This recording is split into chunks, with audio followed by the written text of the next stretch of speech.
എല്ലാവർക്കും നമസ്കാരം. ആകാശഗംഗ എന്ന നമ്മുടെ യൂട്യൂബ് ചാനലിലേക്ക് എല്ലാവർക്കും സ്വാഗതം.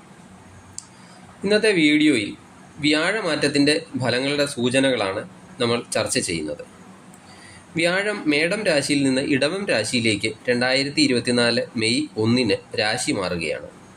2025 മെയ് 14 വരെ ഇടവൻ രാശിയിൽ തന്നെ തുടരുന്നതുമാണ്.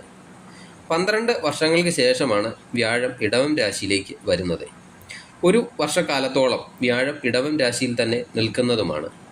ഗ്രഹഗോചരത്തിൽ ശനി കഴിഞ്ഞാൽ ഏറ്റവും അധികം സ്വാധീനം ചെലുത്തുന്ന ഗ്രഹമാണ് വ്യാഴം. വ്യാഴത്തിനെ കൊണ്ടാണ് ധനത്തെ ചിന്തിക്കുന്നത്, അതുപോലെ വിദ്യയെ ചിന്തിക്കുന്നത്, സന്താനത്തിനെ ചിന്തിക്കുന്നത്, ഈശ്വരാനുഗ്രഹത്തിനെ ചിന്തിക്കുന്നത്, അതുപോലെ ജ്ഞാനം, ഭാഗ്യം എന്നിവയൊക്കെ വ്യാഴത്തിനെ കൊണ്ടാണ് ചിന്തിക്കുന്നത്. ഇതെല്ലാം കൂടി ചേരുമ്പോഴാണ് നമ്മൾ ഈശ്വരാനുഗ്രഹമുള്ള ഒരു വ്യക്തിയായി തീരുന്നത്. ഈശ്വരാനുഗ്രഹത്തോടൊക്കെ കൂടി മുന്നോട്ട് പോകുമ്പോഴാണ് നമ്മൾ ഐശ്വര്യമൊക്കെ ഉള്ളവരായി തീരുന്നത്. ഈ വ്യാഴഗ്രഹത്തിൻ്റെ രാശിമാറ്റം മൂലം ഓരോ രാശിക്കാർക്കും ചാരവശാൽ എന്തൊക്കെ ഗുണദോഷങ്ങളാണ് ഉണ്ടാകുന്നത് എന്നതിനെപ്പറ്റിയാണ് നമ്മൾ ഈ വീഡിയോയിലൂടെ ചർച്ച ചെയ്യുന്നത്. വൃശ്ചിക കൂറുകാർക്ക് വ്യാഴം 6ാം ഭാവത്തിൽ നിന്ന് നിങ്ങളുടെ 7ാം ഭാവത്തിലേക്കാണ് വരുന്നത്. 7ാം ഭാവം കൊണ്ട് വിവാഹം, അതുപോലെ ദാമ്പത്യ സൗഖ്യം, ഭാര്യ, ഭർത്താവ്, അതുപോലെ കാര്യസാധ്യം, ബഹുമാനം, പുത്രഗുണം ഒക്കെ പറയണം. നിങ്ങളുടെ 2ഉം 5ഉം ഭാവാധിപനാണ് വ്യാഴം. ആ വ്യാഴമാണ് നിങ്ങളുടെ 7ാം ഭാവത്തിലേക്ക് വരുന്നത്. ഈ 7ൽ നിന്നുകൊണ്ട് വ്യാഴം 1ാം ഭാവത്തിലും അതുപോലെ 3ാം ഭാവത്തിലും 11ാം ഭാവത്തിലും ഒക്കെ ദൃഷ്ടിയും ചെയ്യുന്നുണ്ട്. 2ാം ഭാവാധിപനും 5ാം ഭാവാധിപനുമാണ് വ്യാഴം. ആ വ്യാഴമാണ് 7ലേക്ക് വരുന്നത്. ഇത് വിവാഹ കാര്യങ്ങൾക്കൊക്കെ വളരെയധികം നല്ലതാണ്. വളരെ കാലമായിട്ടൊക്കെ വിവാഹം ആലോചിച്ചിട്ടും അതൊക്കെ നടക്കാതിരുന്നവരൊക്കെ ആണെങ്കിൽ ഈ ഒരു വർഷത്തിനകം നിങ്ങൾക്കത് നടന്നിരിക്കും. നിങ്ങളുടെ ജാതകത്തിലൊക്കെ വിവാഹം നടക്കാതിരിക്കാനുള്ള വലിയ ദോഷങ്ങളൊന്നും ഇല്ല എങ്കിൽ ഈ വർഷം ഉറപ്പായും ആ വിവാഹം നടന്നിരിക്കും. ദോഷങ്ങളൊക്കെ ഉള്ളവരാണെങ്കിൽ ആ ദോഷത്തിന് വേണ്ട പരിഹാരമൊക്കെ ചെയ്യുകയാണെങ്കിൽ ഈ വർഷം പ്രയോജനം ഉണ്ടാകുന്നതാണ്. അതുപോലെ നിങ്ങളുടെ ഫിനാൻഷ്യൽ സ്ഥിതിയൊക്കെ തന്നെ ഈ രാശിമാറ്റം വർദ്ധിപ്പിക്കുന്നതാണ്. കാരണം 2ാം ഭാവാധിപൻ 11ലൊക്കെ ദൃഷ്ടി ചെയ്യുന്നുണ്ട്. അതുപോലെ ലവ് റിലേഷനൊക്കെ ഉള്ളവർക്കും അനുകൂലമായ കാലമാണ്. 5ാം ഭാവാധിപനൊക്കെ 7ലേക്ക് വരുന്നുണ്ട്.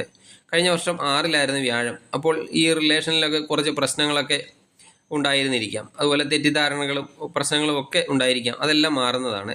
അതുപോലെ ഈ ലവ് റിലേഷനൊക്കെ ചിലപ്പോൾ വിവാഹത്തിലും എത്തിച്ചേരാൻ സാധ്യത കാണുന്നുണ്ട്. വിദ്യാർത്ഥികൾക്കും ഈ രാശിമാറ്റം നല്ലതാണ്. 5ാം ഭാവാധിപനാണെങ്കിൽ കേന്ദ്രത്തിൽ നിൽക്കുന്നു. അതുപോലെ പഠന ബുദ്ധിമുട്ടുകളൊക്കെ ഉണ്ടായിരുന്നവർക്ക് ആ പഠന ബുദ്ധിമുട്ടൊക്കെ മാറും. അതുപോലെ പുതിയ കോഴ്സിനൊക്കെ അഡ്മിഷന് എന്തെങ്കിലും ബുദ്ധിമുട്ടൊക്കെ അനുഭവിക്കുന്നവരാണെങ്കിൽ അവർക്ക് ആ ബുദ്ധിമുട്ടുകളും മാറി ഈ ഒരു വർഷം വളരെ അനുകൂലമായി തീരുന്നതാണ്. വ്യാഴം 11ാം ഭാവത്തിലേക്കും ദൃഷ്ടി ചെയ്യുന്നുണ്ട്. ഏത് തരത്തിലൊക്കെ ലാഭം ഉണ്ടാക്കാം എന്ന രീതിയിൽ നിങ്ങളുടെ ശ്രദ്ധ ഈ വഴിക്ക് തിരിയുന്നതാണ്. അതുപോലെ ആഗ്രഹങ്ങൾ പൂർത്തീകരിക്കുന്നതിന് വേണ്ടിയും നിങ്ങൾ ശ്രദ്ധ കൊടുക്കുന്നതാണ്. ഇച്ഛാശക്തിയൊക്കെ വർദ്ധിക്കുന്നതാണ്. അതുപോലെ നിങ്ങളുടെ വരുമാനവും വർദ്ധിക്കുന്നതാണ്. വ്യാഴം 7ൽ ശുക്രൻ്റെ ക്ഷേത്രത്തിലാണ് വരുന്നത്. വ്യാഴവും ശുക്രനും ശത്രുക്കളാണ്. വ്യാഴത്തിൻ്റെ ശത്രുവാണ് ശുക്രൻ. അതിനാൽ ദമ്പതികൾ തമ്മിലൊക്കെ ചെറിയ അണ്ടർസ്റ്റാൻഡിംഗ് ഒക്കെ ഉണ്ടാകാൻ സാധ്യതയുണ്ട്. അതുപോലെ പാർട്ട്ണർഷിപ്പിലും ഈ വർഷം അല്പം ശ്രദ്ധിക്കേണ്ടതാണ്. എടുത്ത് ചാടിയിട്ട് മുട്ടൻ പണിയൊന്നും മേടിച്ചു വെക്കരുത്. അതുപോലെ വ്യാഴം നിങ്ങളുടെ 1ാം ഭാവത്തിലും ഒക്കെ ദൃഷ്ടി ചെയ്യുന്നുണ്ട്. ഈ 1ാം ഭാവത്തിലേക്കുള്ള ദൃഷ്ടി നിങ്ങൾക്ക് കൂടുതൽ അറിവുകളെ ജ്ഞാനം ഒക്കെ നൽകുന്നതാണ്. അതുപോലെ നിങ്ങളുടെ മെച്യൂരിറ്റി ലെവലൊക്കെ വർദ്ധിപ്പിക്കും. സമൂഹത്തിൽ നിന്നൊക്കെ അകന്നു നിൽക്കുന്ന വ്യക്തികളാണെങ്കിൽ അവർക്കൊക്കെ സമൂഹവുമായി ഒക്കെ ഇടപഴകാനുള്ള അവസരങ്ങളൊക്കെ സൃഷ്ടിക്കും. അതുപോലെ ബന്ധങ്ങളൊക്കെ വളരുന്നതാണ്. നിങ്ങളുടെ സ്പിരിച്വാലിറ്റി ലെവലൊക്കെ അല്പം വർദ്ധിക്കുന്നതാണ്.